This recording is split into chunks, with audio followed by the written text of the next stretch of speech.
Hello, and welcome to this webinar on the impact of veterans' mental health problems on their families. A very warm welcome to all of you who have joined us tonight for the live activity. And the last time I looked, we had an amazing over 1,500 registrants for this webinar. Now, not all of those will have logged on by now, but that's an extraordinary number, and I think it's a testament to just how important this area is. A warm welcome also to those of you who are watching us later on video, and a particularly warm welcome to our panel, and I will introduce them in just a moment. First, though, I'd like to pay our respects to the traditional custodians of the lands across Australia upon which our panelists and our participants are located. I'd like to pay our respects to their elders, past, present, and future. And in the context of these webinars, I'd particularly like to acknowledge the many Indigenous men and women who've served in the Australian Defence Force over the years, and of course their families. My name's Mark Creamer. I'm a clinical psychologist and professor in the Department of Psychiatry at the University of Melbourne, and I've had a very long interest in the mental health effects of trauma, and a particular interest in veteran and military mental health. And when I'm working as a clinician, I am constantly struck by how much the problems that the clients I see, the problems they have must be impacting on their families. And indeed, when I meet the families, I find that to be true. So I'm thrilled tonight to be able to facilitate this panel and indeed to pick the brains of our esteemed panelists. So without further ado, let me introduce the panelists. Now, you've all had their bios, so I won't go into great detail. But first of all, can I introduce Dr. Kate Howell? Kate is a very experienced GP, as well as a therapist, an educator, and an author. She completed her PhD on depression, and she's a consultant to several GP training organizations. Welcome, Kate, and thank you very much for joining us tonight. Thank you. Pleasure. I was wondering, Kate, it doesn't say anything about this in your bio, but I understand that you've got a few military connections. Would that be right? Yes, I actually served in the Royal Australian Air Force for 9 years on paper, but 5 years in reality, as I had a sponsorship as a student. And so I worked at Edinburgh and Townsville, and I've maintained a connection over the years since becoming a civilian again, and I still work as a civilian doctor for the military doing locums probably about every 6 weeks. Right. Okay. So you can actually talk about this from a whole range of different perspectives, can't you? Which is great. That's right. Yes. Okay. Thanks, Kate. Our next panelist is joining us from sunny Queensland. Glenys Smith has been the social worker advisor to DVA for more than 20 years. She has a huge amount of clinical experience working with veterans and families, and much of that as a counsellor with VVCS. So welcome, Glenys. Thank you for joining us. Thank you, Mark. We heard a bit there, Glenys, about Kate's military connections. You mentioned a couple in your bio, but I understand your grandfather in particular was a big influence on you. I guess that's true, Mark. My first knowledge of veterans was at his knee. He lived in Melbourne, Queensland, and I used to go over there as a little girl. And I remember on one occasion asking my nana where he was, and she said he's gone down to his bunker and did not to disturb him. And he had a little room he'd built downstairs around 4 posts and had a hammock and a pressed earth floor, and that's where he would go. And I thought that was normal in those days for Pop, and it was. But obviously, the benefit of hindsight and current knowledge, I know that that was probably his way of managing PTSD. He served in the sun, yeah. Sure. Although, as you point out, that was his way of managing it, and I guess for him, maybe it worked, at least through the difficult period. Anyway, thank you, guys. Great to have you. Our third panelist is here with me in Melbourne. Dr. John Cooper is a psychiatrist with a great deal of experience in veteran and military mental health. He's worked in a range of research and clinical settings, including in hospital PTSD programs, in the VVCS, and in private practice. So welcome, John. Thanks for joining us. Thanks, Matt. I was wondering, John, thinking back, and I realise it's a long time ago now, but thinking all the way back to your medical training, did anything, was there much said about engaging families when you were training to be a doctor initially? Certainly not as an undergraduate at medical school, although I hope that's improved a little bit these days. But doing my psychiatry training, we had and we still have a compulsory rotation in child psychiatry, which gives us a lot of exposure and hopefully some skills in working with families. Yeah, good. Well, that is good to know, because certainly I think from my experience, my training, we certainly didn't have a great deal about engaging families, and I think probably on the benefits of hindsight should have had a lot more. But anyway, thanks, John. Our final panelist tonight is Joy Jenkins, joining us from rural New South Wales. And Joy is here tonight as a lived experience participant. Joy's the daughter of a Vietnam veteran and is married to a currently serving member. And I know that Joy is really passionate about the whole area of PTSD in veteran and military populations, and of course particularly about supporting families. Now, Joy has very kindly shared her story with us tonight, and you've all had a chance to read Joy's story. And later we'll be using that as a kind of a platform, a springboard from which to explore a whole range of issues around the impact on families. So thank you, Joy, for sharing your story with us, and thanks very much for joining us tonight. Well, thanks for having me, Mark. I was very interested to read in your bio that you've got qualifications in life coaching. And this is something that well, I hear more and more about these days, but I'm still not entirely sure what it is. And I wonder if you could just give us a quick introduction to what life coaching is. Life coaching is a method to be able to help people set goals in a realistic manner and to have the support of somebody walking alongside of them and helping them to achieve those goals, and breaking it down so that it doesn't become overwhelming or difficult to obtain those goals. It sounds very valuable, I must say, and it kind of strikes me that it would be particularly valuable perhaps for people who are going through major life changes, of which one may well be transition from the military, but we're going to come back to that later, so I'll leave that now.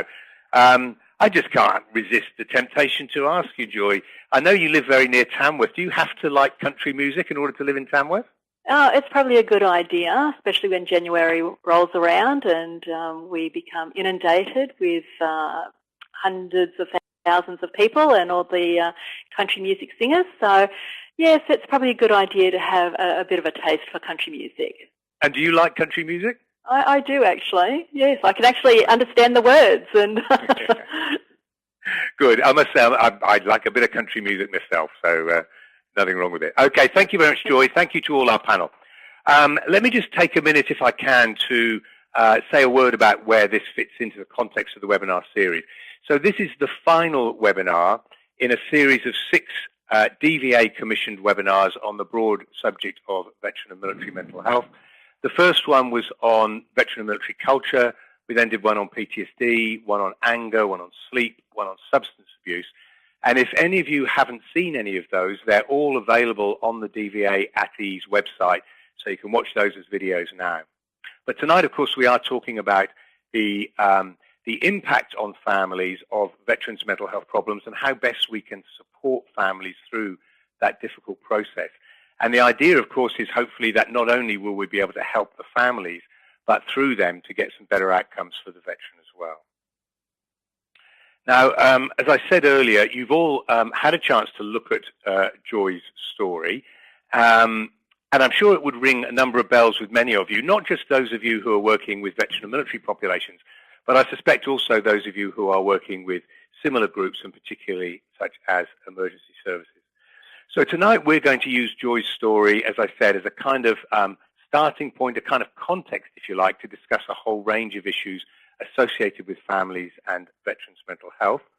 And so the idea is that through that process, by the end of the webinar, you're going to have a better, I guess, awareness of the issues, of the risks, generally improving recognition around these issues. We hope that you'll have a better understanding of how to support families, what resources are there available, and how best to help them. And through both of those, of course, we hope that you'll have more confidence in supporting families, including partners and children of veterans who are challenged by mental health problems. In terms of the format for tonight, each of our panelists will give a brief response to Joy's story from their unique perspective.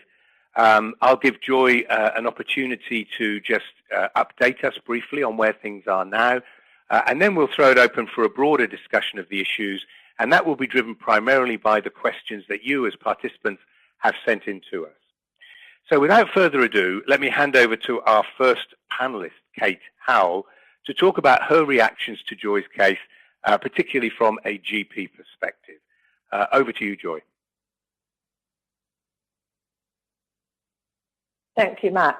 So from a GP perspective, I think it's important to be aware that serving military personnel are cared for within the military health system, and this is separate to Medicare. So most bases have health centres, some quite comprehensive, often multidisciplinary health teams. Some large bases even have hospitals. And after hours, there are provisions that vary across Australia as well. Families, however, are covered by Medicare, not by the military in Australia. And so they may also potentially have private health cover, and they may be eligible for certain support services in the community like CBCS. So thinking about the GP role with families, you know, when I read through Joy's story, I thought maybe as a GP I might have seen Joy from time to time, or possibly the children, or they might have just sought out help when things were in distress, when they were in distress. Bearing in mind too, teenagers may not go to the GP too often, and also that military families move around, so it may disrupt the relationship with various health professionals such as GPs. I think it's important to be aware that military life involves many challenges for families, whether that's postings or partners being away on exercise or deployment, often multiple deployments these days. And so it's not uncommon to talk to members and find they've had half a dozen or 10 deployments in their time. And when a member is away, the partner holds the fort at home. In fact, they hold the fort at home the whole time, because for many members, they're not only away on deployment, they're away on work courses or on exercise, and it falls to the partner to hold the family fort. And they get used to doing that, to holding it together, and often being both parents for the time that the member's away, and basically having to deal with whatever happens. And when a member comes home, that means that all members of the family have significant adjustments to make. From the military members' perspective, my experience as a doctor in the military and as a civilian doctor now is that members often work very hard at keeping their symptoms to themselves. They may try and stay away from medical help, and that may be part of being stoic, being male, being military, to do with identity related to that, but also fear of their career being affected. Members have to have a medical category that enables them to be deployable. And so they may fear being downgraded. GPs may be that first point of contact for the family, particularly if they're experiencing distress. And the GP role may involve support and listening, and empathy is really important. Always remember to assess the family members with respect to physical and mental health. Have a high index of suspicion for potential mental health issues amongst members and family members. And always remember that if someone is struggling with the effects of trauma, they can deteriorate very quickly. And watching for risk of that. Providing information, providing advocacy, treatment as appropriate, referrals as appropriate, and maintaining contact and follow-up is vital. So in summary, being sensitive and aware of these issues, having knowledge about them is vital, and it can take time to ask the appropriate questions and to maintain that follow-up and be supportive. Thank you, Mark. Thank you very much, Kate. That's a whole lot of interesting stuff there. I'm particularly interested in the point you made about the fact that while people are on deployment, there are a whole lot of changes in roles back home in the family and a whole changes in the family dynamics and so on. Do you think that families are prepared for that? Do they understand that this is going to take place? Do they have any preparation for it? I think the military community is quite, there's a lot of connections, and certainly someone, a new partner may not be so aware, but they'll soon hear about it from the other partners. And, often families live on base or nearby. Sometimes kids go to school on base or in the nearby community. And so there's a lot of discussion and sharing, and they soon discover that need to take on various roles. Yeah, interesting. And I do want to come back to that point about the kind of support that they might get while their partners are away on deployment. But anyway, we'll leave that for the moment, come back to it. Thank you very much indeed, Kate. Let's move on now, if we could, and hear about a social work and VVCS perspective. So over to you, Glenys. Thanks very much, Mark. But just one slight correction. I have worked with VVCS for many years, but my main role and expertise now, I think, is actually as a social advisor to Veterans Affairs. So just want to make that clear. I'm not actually speaking for veterans and Veterans Families Counselling Service.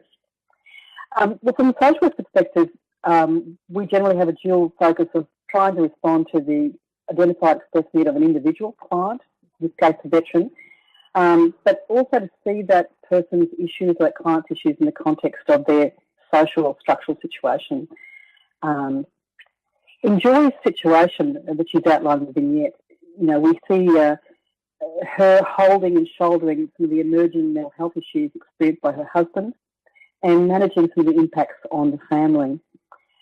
This is a very personal story, and it really has to be seen, as Kate's already referred to actually, in the context of Army.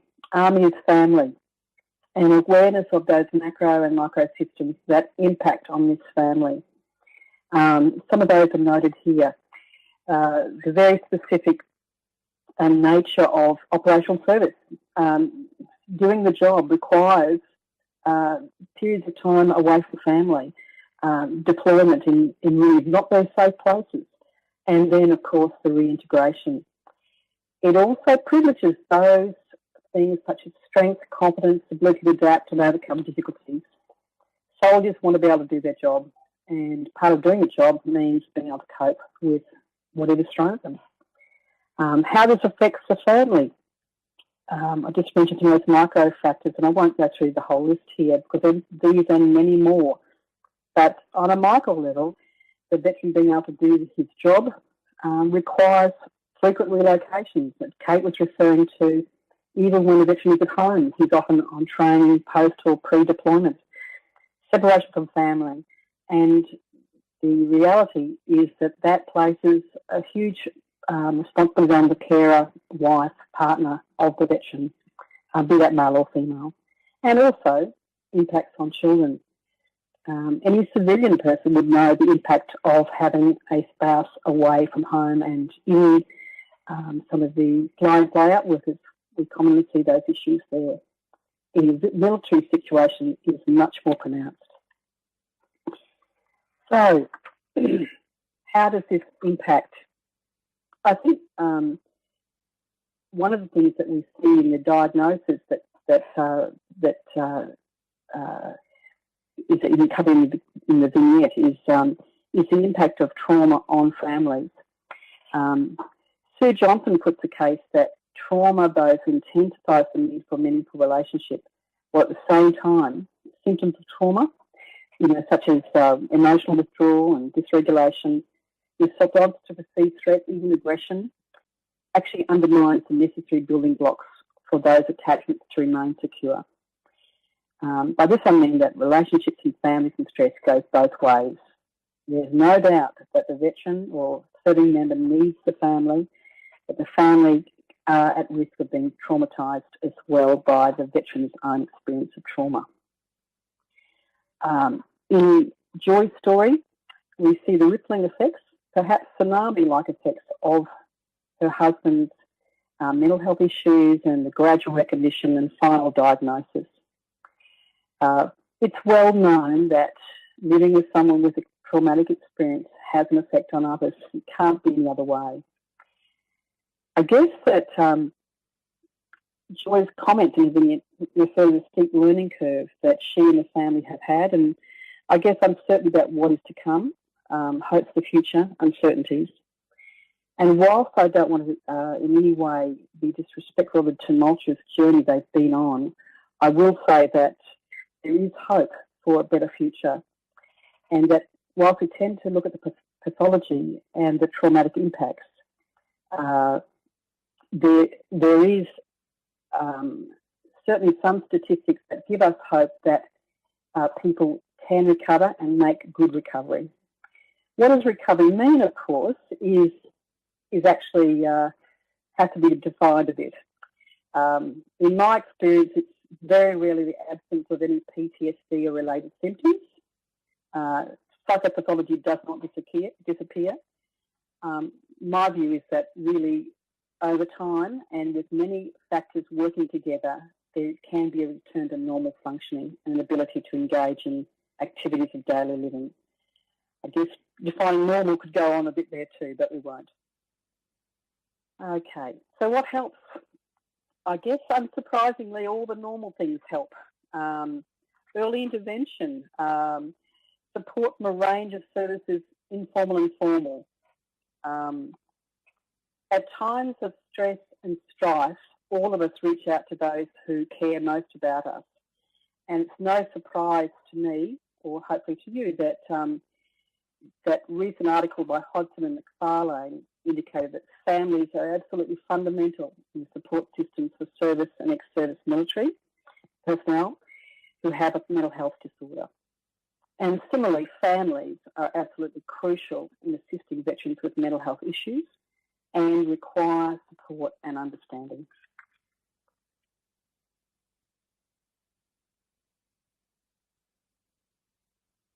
Thank you very much, Glenys. I was expecting one more slide there, but you've done very well to come in within time, so that's really good of you. Thank you. And it makes my job a lot easier. I was particularly interested, I suppose we call it a metaphor, but the idea that you suggested of the Army or the ADF, but the Army as a family itself. But I guess to state the blindingly obvious, it's a family with a whole lot of different rules and expectations. And I guess the challenge is for the member to remember that's one set of family rules. It's not the same as the one at home. No, I think that's true, Mark. I think the other thing about that Army as family is that there are actually many strengths to Army as family too. And Kate referred to some of that supportive network that develops on base. Sometimes that can be less than supportive as well, but there is a knowledge and a network there that's built in. So it's not all bad, but it's certainly, there are some particular and special factors that we need to consider. All right. Thank you very much, Glenys. Thank you indeed. Okay, let's move on to our next panellist and get a psychiatrist perspective. So over to you, John. Thanks, Mark. Considering Joy's vignette, I guess there were two aspects that really stood out for me when I first read it. The first one was that Joy was aware of the problems her husband was experiencing well before he was, or certainly well before he accessed help. I think it was about 2 years. And this is actually quite common. And I think this gives us a potential avenue to harness this awareness and experience to try and reduce the delays to treatment. I'll talk a little bit more about that later. The second aspect that really stood out were the multiple sources of stress that adversely impacted on this family, not just her husband's mental health issues. The multiple separations, deployments, the re-entry adjustments, relocations, the disruption to education. At one stage, one of the boys was in year 12, a really stressful year for most families. The changes in relationships and the work stresses that came from being in the military independent of deployments. So I guess when I'm thinking about military families and the families of veterans, I'm often seeing this through the veteran's eyes, because it's usually the veteran who is my patient. And I'm always keen for them to have the best treatment as soon as possible. the long delays that we know occur in treating folk with trauma-related problems impacts upon their prognosis. So using the partner and the family and their involvement can lead to early presentations, early assessments, and then diagnosis and hopefully effective treatment. Families can help cut through many of the barriers that are often present when we're looking after military folk and veterans. The military culture reinforces a stoic aspect to their the way they deal with their own suffering. It's common to find symptom minimisers or even complete deniers of having problems. Avoidance is always a significant part of PTSD and any anxiety-related problem. And I've been told, and I don't know whether I believe it, that Australian males are particularly inarticulate when it comes to expressing their emotions. And these can all act as impediments to getting the sort of help that's needed. In a clinical situation, assessment is limited to the patient's history. It's their subjective account. And a mental state examination with an avoidant or minimising patient can sometimes be quite unhelpful. To get the perspective of a family member who is living this experience on a day-to-day basis often provides really important insights into what's going on. So where possible, and with the veteran's permission, I always try and involve the partner or relevant family members in the clinical process. And I think the treatment process is likely to be much more effective with the support and the agreement and the understanding of the family. If we're talking about psychological treatments, sometimes they can involve quite significant between-session homework, and that homework can sometimes lead to levels of distress. It's important to know what's going on in the family that might make this more difficult. It's important to be aware of how the family can support this process. Sometimes veterans, again, those that are not particularly articulate about their feelings, struggle to describe improvement when it occurs. And it's always reassuring when the partner comes along and says, well, look, life's actually a heck of a lot better than it used to be. And that also extends sometimes to the situation with side effects from medication. So I think the fact that family members, their health, their issues are very important in considering the recovery process for a veteran. I think this has been reflected certainly in the last 20 years that DVA has been funding accredited PTSD and trauma recovery programs, where there's been a mandated part of the programs that caters to partners and families. And then obviously the VVCS is the obvious provider for psychosocial assistance for veterans' families. And to have a good working relationship with your local VVCS, I think, is really important. Thank you. Thank you, John. Thank you very much indeed.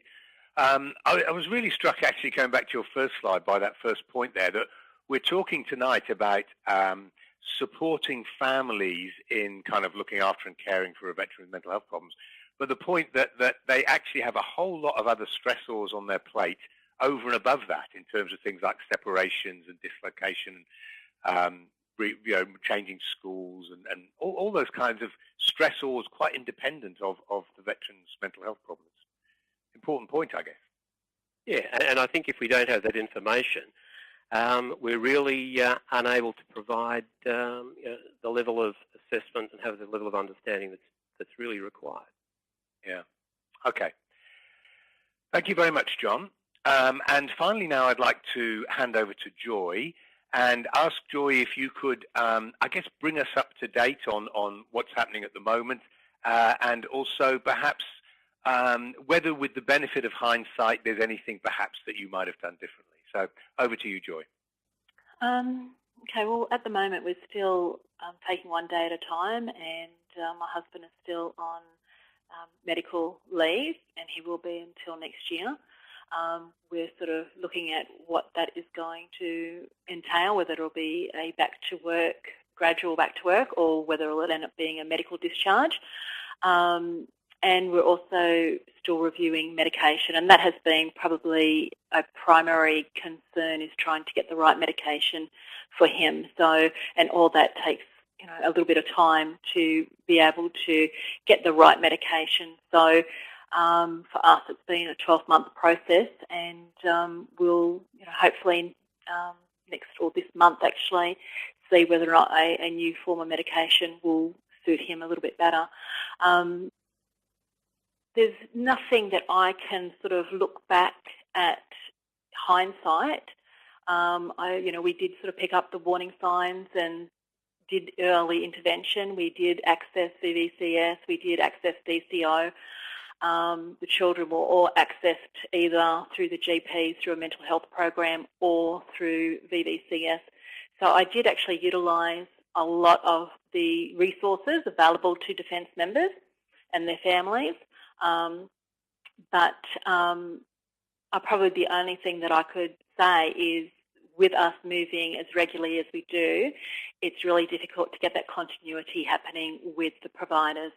So once you move, you start with a new, fresh professional, and that is something that I'm sort of really relishing at the moment, because we have an amazing team around my husband, and they all work very well together, and they all communicate with each other.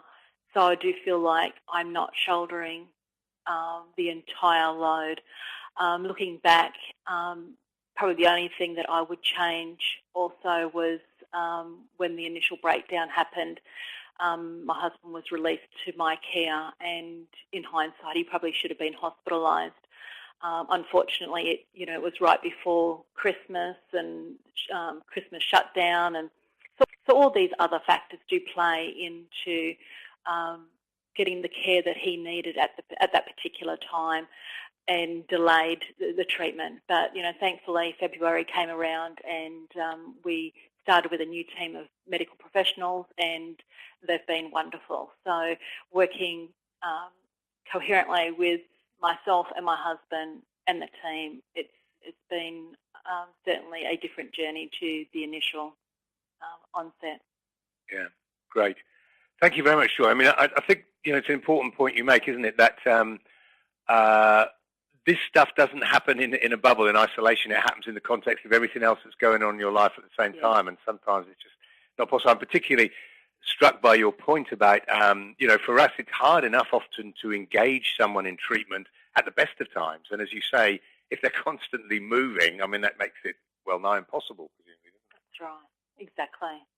You're only just starting to get through the outer layer, really, and then you get posting orders, and so then we have to start that treatment with a new professional and start all over again, the process. So it does present challenges.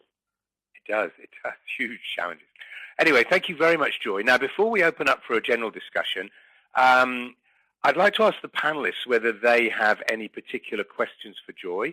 And I should say that Joy has very kindly said that nothing is off the table, so the panellists are free to ask anything they want. So would anyone like to kick off with a question for Joy? I would. Mark, it's Kate here.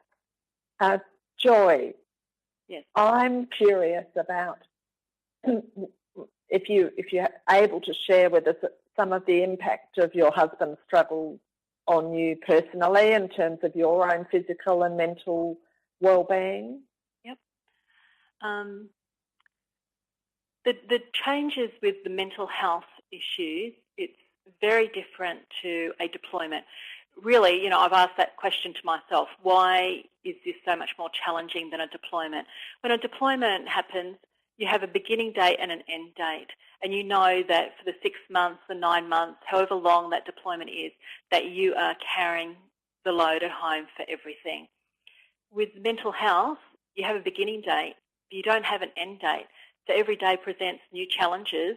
So whilst you already have the workload that you would generally have on deployment, you now have an added workload of caring for somebody who on the outside looks like an able-bodied person, but the injury is internal. And so it's not like looking at a surgery where you've got stitches and you can see, okay, the stitches are coming out in 10 days and that wound is healing, everything is circumspect to how they are feeling and what stresses they are dealing with on any day.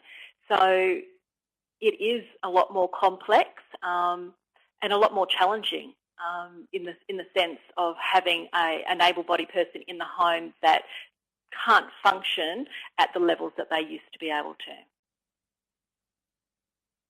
Yeah. Thank you.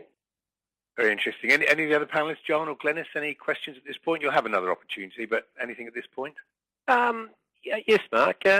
Joy, I'm curious. You in the vignette you describe, thankfully, finding the right professionals, and you're expressing a really reassuring confidence in their ability to help your husband. What do you reckon the main difference is between the right professionals and those that weren't able to have as good traction in terms of the treatment process? I think the fact that this team of professionals interact with one another, so it's not them just treating him individually, they're treating him as a team. So whilst they might be positioned in different locations, they're still interacting with one another and keeping each other up to date with their treatment plan and their diagnosis. So they're actually working together in unity for the better outcome of my husband, whereas before when he was in Canberra, he had a team but there was no continuity. And so everybody was working individually, but they all weren't talking together to find out, what maybe he said in one meeting could be completely different to what he's saying in a different meeting. And I think that's where it's so beneficial in having the partners participate in the treatment plan as well. And I'm fortunate enough to be able to do that with my husband's professionals so that they can get a clear picture of exactly what is happening at home or for him when he's not at those appointments, because military personnel are very good at hiding what is really going on and glossing over. And as Kate pointed out, they're very concerned about their medical status in the military, so therefore they are going to present that everything is okay. So it's been beneficial for me to be a part of these meetings as well and these appointments to be able to give a clearer picture of what's going on. And it's really for the better for the partner so that they can get well again. And that's what our end result, basically is. We're all working towards getting him healthy and well again. Absolutely, yeah. Good question, John, and a great answer, Joy. I'd like to pick up that issue later. I thought I would ask you later, Kate, being our expert educator, about what kind of training we should be providing. But anyway, we'll come back to that later. At this point, I'd like to kick off the broader discussion, if we could. I'm going to invite panel members, all 4 panel members, to just jump in whenever they want to and to ask questions and make comments, and by all means disagree with each other or present an alternative perspective. We don't have to agree on everything. We will be using your questions to drive that discussion, the ones that you've sent in for us. And I must say that I've been extremely impressed by the number and the quality of questions, some very insightful questions that we've received. And I would dearly like to get through every question that you sent in, but there were loads and loads and loads of them, so we probably won't. But we will get through as many as we can, and please bear with us if we don't get through to your particular question. However, what we're going to do to help us prioritize what you'd like to see done is to run a little poll very quickly. So what we've got here is the questions that you sent in have been divided into 5 broad themes, and I'm going to ask you to vote on which one of those you would most like to see us discuss. So I'm going to ask Jan from Redback to start the poll. Now, you've just got 30 seconds, everybody, to make your vote and to let us know which of those 5 topics you would most like to see discussed. I know that our panelists have already covered many of those comments, many of those areas, and I'm sure anyway that whatever comes out on top, we will discuss the other areas as well. But we'd be interested in your view. So make sure you vote. You've only got a few seconds to do it. and we will go from there. So I think we might wind it up. Can I ask Jean to close the poll and to pull up the results for people to see? And yeah, interesting. I'm not entirely surprised, actually, and I think that's a good result. I'm not sure. I hope that everybody can see that. But we've got at the top of the list our self-care for partners and families. What can we do what skills can we give them to look after themselves? I think that's crucial. And then leading on from that in a very logical fashion is the next area, which is about tools and resources. And we'll try and get to some of these other areas as well if we can. But why don't we start with that one? I guess talk a little bit about tools and resources. And I suppose we should probably start really with the services that are available. And I might turn to you, Glenys, first, if I could. Can you tell us something about what services are available for partners and families who might be struggling with the mental health of their loved one? I guess we're talking VVCS as a starting point. Absolutely, John. So, Mark, I think John actually referred to this earlier, that VVCS, Veterans and Veterans Families Counselling Service, it has a very broad mandate. And I was speaking to colleagues there recently, and they were saying that their predominant cohort of people coming through is not just veterans, but certainly couples, families and children. And they're actively recruiting family specialists, and they have family specialists there as well.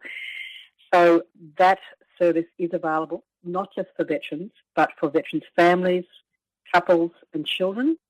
And one of the questions that I think was asked in the chat was about what happens to, adult children of veterans who are impacted by the service.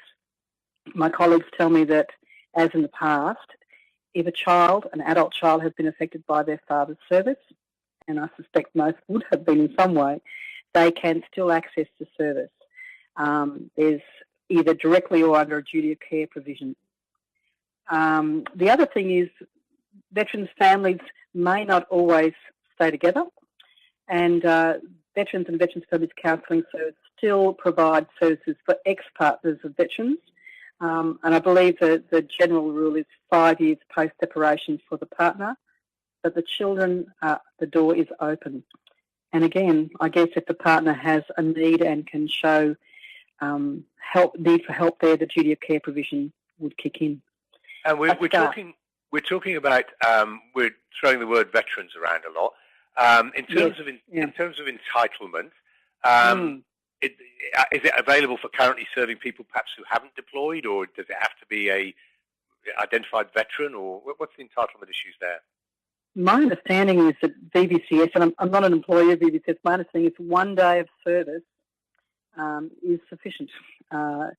And under the new Department of Veterans Affairs non-liability healthcare, any anxiety, mental health condition, PTSD, depression on diagnosis of 1 day of service in the military, and that can include reservists, is now eligible for treatment.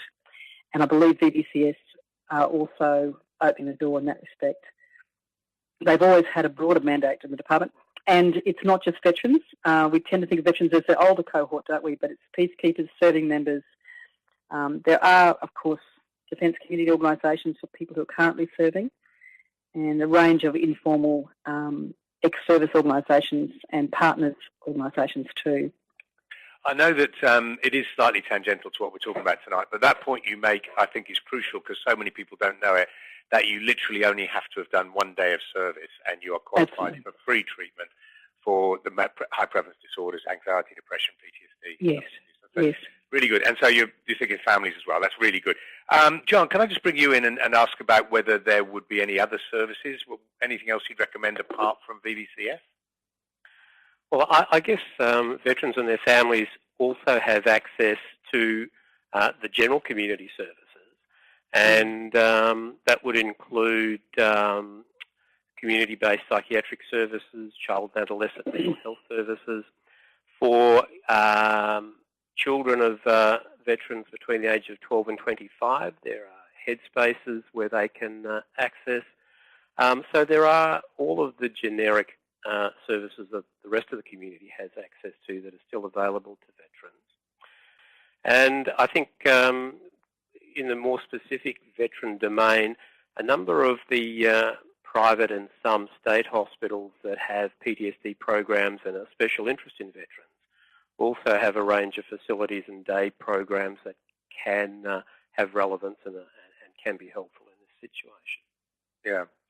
Just before we come back to the more traditional self-help stuff, which I was going to start with but didn't, I just want to ask you, Joy, one of the things that the veteran community has traditionally done is done very well at supporting each other through the ex-service organisations and so on. And I wonder if you could just talk a little bit about that, particularly with regard to families. I'm thinking of things like the PVA, which I think you're involved in, but also maybe RSL or Legacy or whatever. Those kinds of organisations, are they a source of support?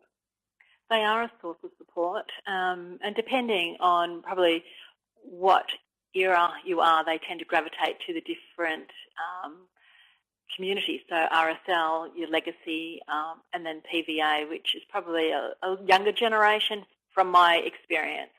But they PVA, are all... Sorry, PVA standing for? Partners of Veterans Association. Right.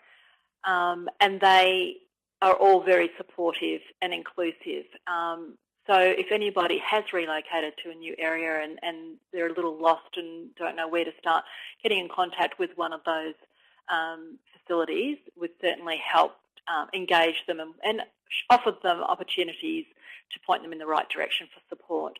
PVA do a lot of tangible support, so even if they are interstate and something happens and their husband's admitted to hospital, they can call any PVA in any state and they will come, they'll send out a team of people to help support the partner, help them with accommodation, any support that they need. So I'm not sure about RSL. I'm sure they probably do very similar work, and Legacy, which I work with up here in Tamworth, are very good at supporting their personnel as well. And they have also just started for children, Kookaburra Kids, which is camps that they have and other functionings that they support military children. They have on-site counsellors. They are able to get around other kids who are going through the same things that they're going through. So that's another avenue for children of veterans as well. Yeah, absolutely, absolutely. And so important that not only, I guess, that the partners know about those organisations, but also that health professionals, health providers know about them so that they can recommend to people that they follow up. Because that kind of support is clearly invaluable. Okay, let's come back to the idea of self-care and looking after yourself. And I might bring you in, Kate. Do you have any thoughts about how partners and children can manage their own self-care while they're trying to support the veteran with mental health problems? Yes, certainly. One thing I was going to mention is that, often having information can help relieve some of the stress. And so if a partner wants to go in with the serving member and see the doctor on base, they can, provided the member is agrees to that. So it's not unusual for a member to have, for some issues to have become apparent. And, one of the things we might say to them as the GP on base is, if you want to bring your partner in to have a chat, if you're agreeable to that, then we can do that and just sort of explain what's happening. And can I just interrupt there? Because I think that's a tremendous idea, Kate, a great idea. And I just wonder how often you think it happens, particularly not only through Garrison Health, but generally. Yeah, it doesn't happen often enough.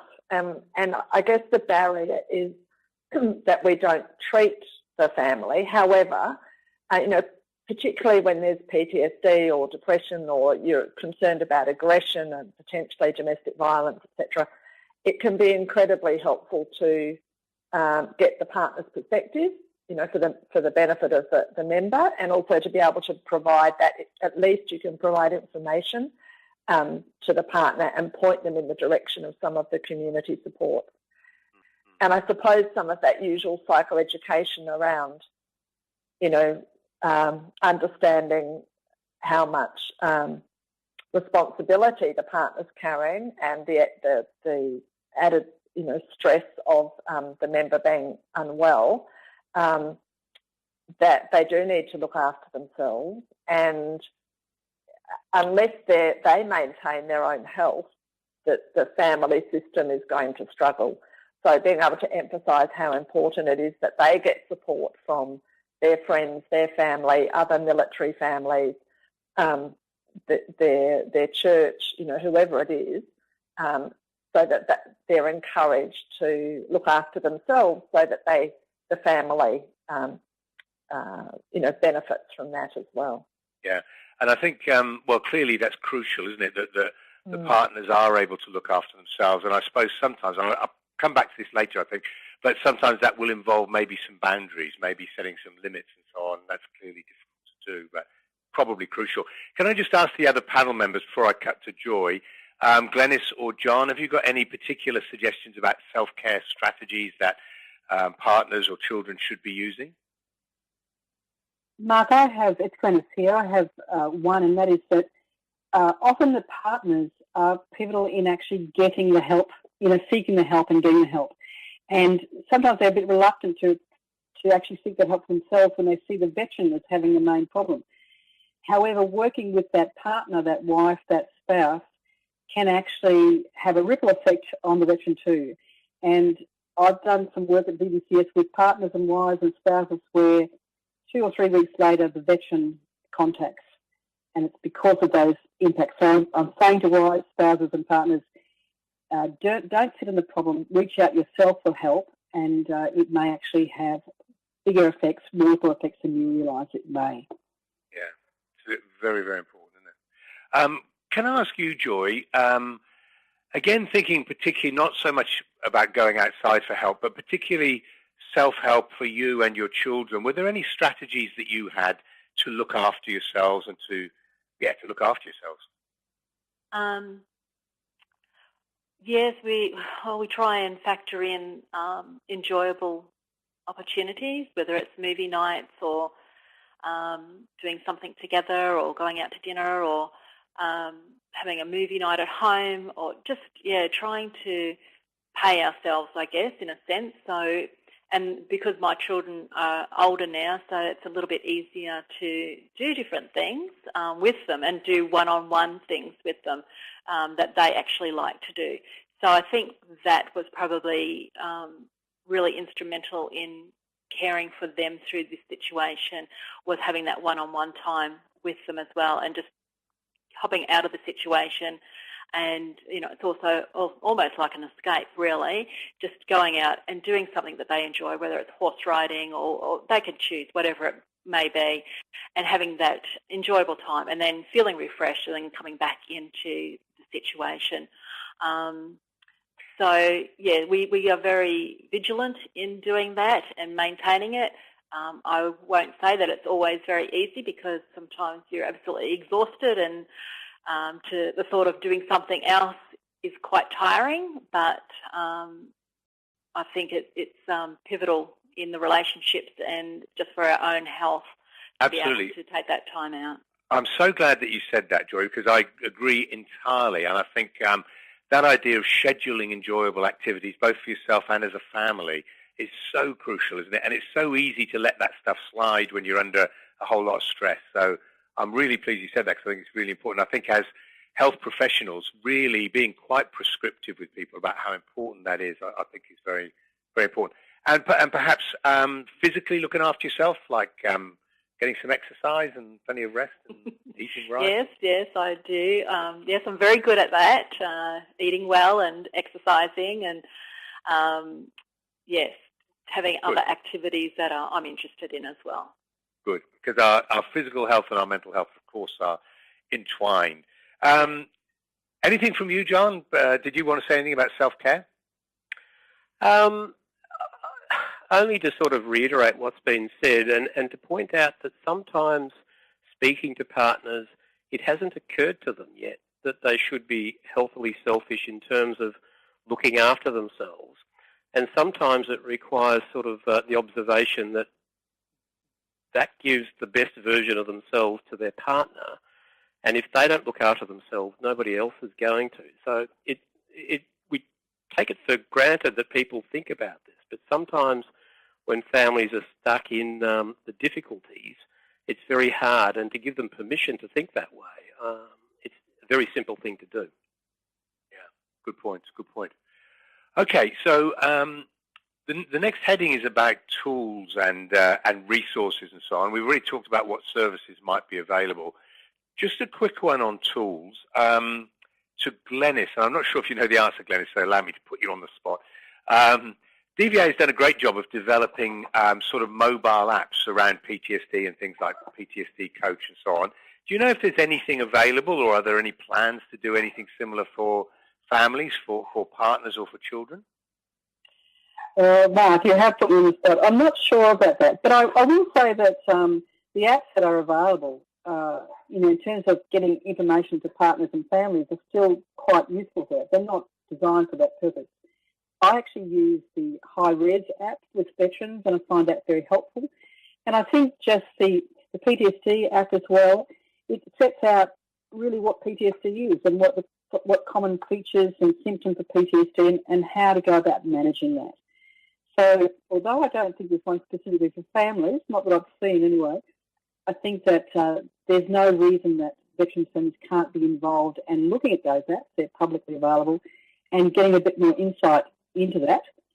The DVA website also has reference to those apps and other information for families of veterans and peacekeepers, which are quite helpful. Yeah. One other comment. Oh, sorry. Go ahead. You go ahead. You go ahead. I'll probably need to stop, Mark. I guess one of the things too is that the PTSD app is currently being reviewed. Its viability, success, and it's one of the universities in Queensland has undertaken that review, using focus group surveys on usefulness, efficacy, and I believe that the results of that should be available shortly, whatever shortly means. That's currently under survey at the moment. Certainly good to see it happening. But anyway, I'm going to put the challenge out there because it seems to me if we're talking about children and young people, that technology and social media stuff has got to be a key part of the platform, and that there are all sorts of opportunities, both to provide psychoed and kind of tools through the app, but also to provide closed support groups and perhaps moderated support groups and so on through things like Facebook or, I don't know, whatever. So, yeah, I put the challenge out there that hopefully over the next 12 to 24 months we'll see some of those coming online. Okay, let's move on. We're talking about available services and so on. And we touched on this before, but I do want to come back to you, Kate, on this one, being our education expert. Have you got any thoughts off the top of your head about what we should be doing to better train our health professionals in terms of this area of having a greater awareness or being better at engaging families and so on? Well, I think this evening is actually a good example, isn't it, of hearing about lived experience from family member. It would be good to hear from, people who are serving or ex-serving members as well as part of education. I think it is a whole different world in the military. Health care, there's a lot of similarities, but it's different. When we're working in the military, we work by a series of policies, and so it's very different. There are similarities but differences to civilian practice. And I think what GPs, for example, or other health professionals probably would benefit from is just sort of understanding the environment and the system and what it's like for the military members and the families and the practitioners. And as a serving member, you are a member 24 hours a day, and for however many years you're in the military. And, a top priority in life is your military service, what you're doing, your job. And potentially you can be, told, you are heading off in 48 hours' time. And, that's just part of the job. That's how it is. So making people more aware of those kinds of issues. That's right. Yeah. And I think also, going back to this point that you made earlier, which I think is so important, is just giving health providers, almost giving them permission to suggest the partner coming in. Just encouraging them to think of that as a possibility. Should we be inviting a partner? I think for many people it wouldn't cross their mind. And anyway.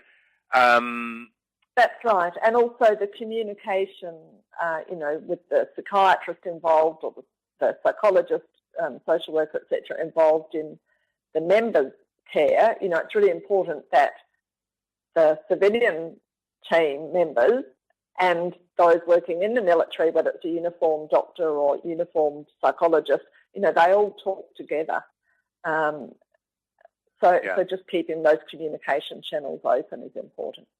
Okay, can I throw a really curly one in here? And this is for either of our three clinicians, and then I'll come back to Joy and ask whether she had any thoughts about it, and that is the issue of confidentiality. It is, I guess, something that we confront all the time. Any comments you have to make about that issue and the difficulties of when perhaps a partner rings you and says, what's happening with my husband, he's a changed man and so on, that you can't say anything. Well, does anybody, either you, Kate, or Jan or Glenys, have any comments on those issues? I do, Mark. The attitude of the clinician to the importance of including the partner, I think, cuts through a lot of the anxieties that clinicians have about maintaining confidentiality. To get an explicit verbal consent from the veteran patient to communicate with the partner, and also to give them the opportunity to identify things that they specifically don't want communicated, but to convey an attitude and a message that the partner's inclusion is a really critical part of the overall treatment. I think that starts with the clinician and their attitude, and to not pussyfoot around this issue and be too tentative with it, to sort of create it as a sense of almost an expectation. Respecting the veteran's wishes, of course, and giving them the opt-out, but I think a lot of it sits with the clinician in terms of the way they approach it. Yeah, that's very, very good point. Very good point. Was it ever an issue for you, Joy, or has it been an issue for you at all about that? Yeah.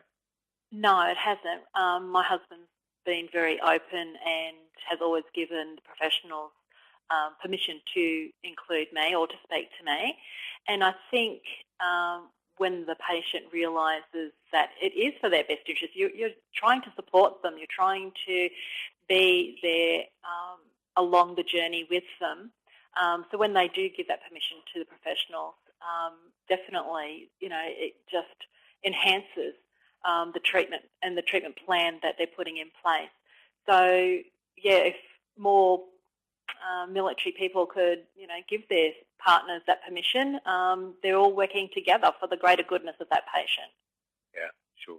Good. It's a very good point. Okay, let's move on to the next broad area, which was questions around the process of transition. And I suppose the question about whether families are prepared for what transition is going to mean and so on. But actually, I'd like to just take a step back before that and think about the ADF generally and whether we would consider the ADF to be a family-friendly organisation and what maybe they could do to become more family-friendly. And do you have any comments on that, Joy, before I throw to the others? Well, being military all my life, I've seen a lot of changes over the years from what it used to be. Growing up in the military was very much community. We lived in communities. The streets were community homes for defence. So your neighbours were all defence. as years progressed and the development of defence changed, and they started to sort of get us integrating more with community and civilians, we sort of said goodbye to those pockets of just military housing. And there's pros and cons to that because you get spread out a little bit more. It's not as easy to interact with military people, and it depends on where you're stationed as well and what facility your partner's working for. So certainly I've heard that it's much more difficult for partners to get support while their loved one is on a deployment than it used to be. It used to be because everyone was all there on the base, but now it's much more difficult. Would that be right? Yes, it is, and it's not as readily accessible. So yeah, it's very different. You do pull in your resources from other areas, but you do tend to gravitate back to the defence mentality because only another defence person will understand what you're going through. And I guess you don't have to explain a lot of background knowledge for somebody who is living the experience because we're all going through the same thing. So therefore, it's very easy to communicate, this is what's happening, this is the support I need, whereas somebody who doesn't have any understanding of military background, you've got to put a lot more effort into explaining to them, and sometimes they don't quite understand where we're coming from. So yeah, I do miss the military communities now that we don't have those anymore. So yeah, I quite agree. I think it's a lifestyle. Yeah, absolutely. It is a big loss. Now, I've got a big clock in front of me, and I just see it ticking away at a terrible rate, which is always so difficult. So there's just a couple of areas that I really quickly want to cover, and they're massive areas, so I don't know how we'll cover them quickly. Kate, can I turn to you and ask about the difficult area of domestic violence? We know that people with mental health problems like PTSD, and particularly men, often can become angry and aggressive and so on. Is DV a problem with this group, and should we as a GP or a health professional be aware of this? Absolutely need to be aware of it, and it can be an issue. It's not always an issue, but one of the concerns is that, you know, as was mentioned, military members will sometimes hide the symptoms for a long period of time, and so by the time they're just about presenting, you know, they're often very unwell, and the whole situation is unravelling very quickly. And so it's really important to be aware and asking appropriate questions, and you know, that's why it's also so good to talk to a partner if you can, to actually see what's happening and to make sure that safety is being addressed. So I think, you know, we have to have our antenna up and be asking and be looking for signs of domestic violence, whether that's physical or verbal, etc. Yeah. But, you know, one of the things I've learnt in recent years is how late people leave it, and how quickly it can, you know, escalate. The whole situation can escalate over hours, days, because it's been left so late. Yeah, absolutely. Okay, the quickest possible answer, but it's an important question, and that is, does anybody have any tips or advice for partners who, how they might raise the issue of mental health when their loved one, the veteran, is refusing to admit it, and so on? Are there any tips about how to go about that? And I am talking literally just a very, very brief response. Anybody got any ideas there? Okay. Yep, go on, John. Given the silence, I'll offer this. If a gentle, straightforward approach is met with the brick wall, sometimes speaking to the veterans' mates and recruiting them to exert some influence, that occasionally works, but you know, certainly not always. Yeah, No, good point. All right, I'd love to take that further, and I would love to take a whole lot of other issues further, but I'm afraid that we have effectively run out of time. Before we close, I would like to just go round the panel and give everybody an opportunity to just say a few very last quick take-home messages. So perhaps if we go in the order we started with, Kate, any very quick take-home messages from you? I think, hone up on this area so that you do have the knowledge and really the awareness of the key issues, and being able to, being mindful of those and asking lots of questions, being on the lookout for the impact of trauma on members or family members. Okay. Yep, good. Thanks, Kate. Glenys, final takeaway messages? Thanks, Mark. I guess for me, the logic of involving the spouse in treatment, carefully considered treatment, is quite compelling, and families, because to not involve them in part of our healing process is to also risk them becoming part of the problem. They don't know what's going on. They don't know what's happening to the veteran or the peacekeeper. They can't possibly support it. They need support and help, and involvement is one pathway. Right. Thank you very much, Glenys. And John, any take-home messages from you?